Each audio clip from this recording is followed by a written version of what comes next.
Concernant la dernière question, elle est essentielle. Excusez-moi, parce que ça parle d'économie et je crois que c'est essentiel. La question de l'auditeur, c'est de savoir si les agences de notation ne vont pas dégrader la note de la France si jamais nous sommes élus.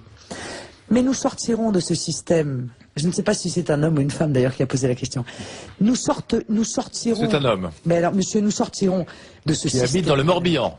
Et c'est bien pour ça, monsieur, que nous sommes leur ennemi juré et qu'ils sont capables de tout pour nous empêcher d'arriver au pouvoir. C'est parce que si nous arrivons au pouvoir, nous allons tourner le dos à la décision mortifère de 73 qui a consisté à obliger la France à aller emprunter sur les marchés financiers internationaux. C'est ça qui a plombé notre économie et notre liberté. C'est ça qui fait que nous sommes dans la situation d'un ménage surendetté. Expliquez cette décision qui est peu connue. Donc nous retournerons, alors là pour le coup, vous voyez, la France d'après, en matière... Vous parlez de la loi qui a empêché l'État d'emprunter directement à la Banque de France. Exactement.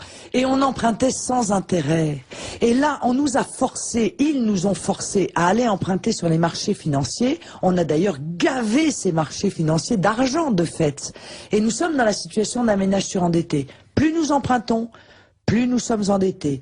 Plus nous sommes endettés, plus nous empruntons avec un taux d'intérêt important, plus nous sommes endettés, etc., etc. Nous ne nous en sortirons pas. Madame Le Pen, pour rétablir cette loi, il faut encore rétablir la monnaie nationale. Oui, bien sûr. La Banque de France n'est plus la Banque de France, c'est une succursale de la Banque Centrale Européenne. Mais monsieur, c'est peut-être la décision la plus essentielle et la plus immédiate à mettre en œuvre le jour où nous arriverons au pouvoir. Il y a deux priorités absolues, sans lesquelles nous ne pourrons rien faire d'autre. Retrouver notre liberté monétaire, retrouver le droit de battre monnaie, réinstaller la Banque de France dans ses prérogatives et sortir de ce système mortel du système financier international où, en réalité, nous avons déjà payé en intérêt, écoutez bien cela, nous avons déjà payé en intérêt l'équivalent de notre dette.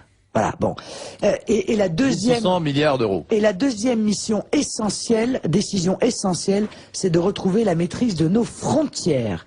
Qu'elles soient concernant la circulation des hommes, la circulation des produits ou la circulation des capitaux.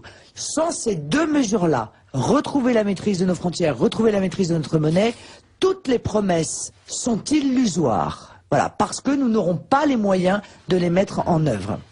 Je propose que nous donnions priorité aux questions des auditeurs. Moi, j'aurais moi-même quelques questions qui me brûlent les lèvres. Oui, non, quoi, si nous faisons ça, Monsieur Lescar, si nous faisons cela, c'est le problème du Tour de France.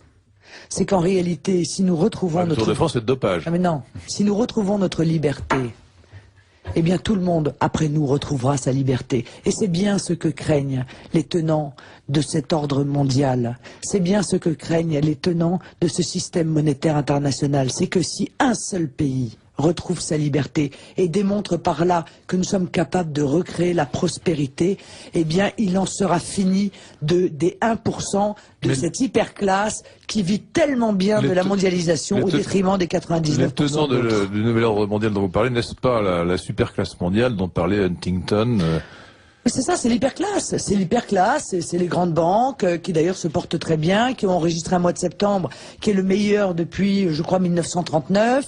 Ce sont les grandes multinationales qui payent 8% d'impôts quand les PME, PMI françaises en payent 33%.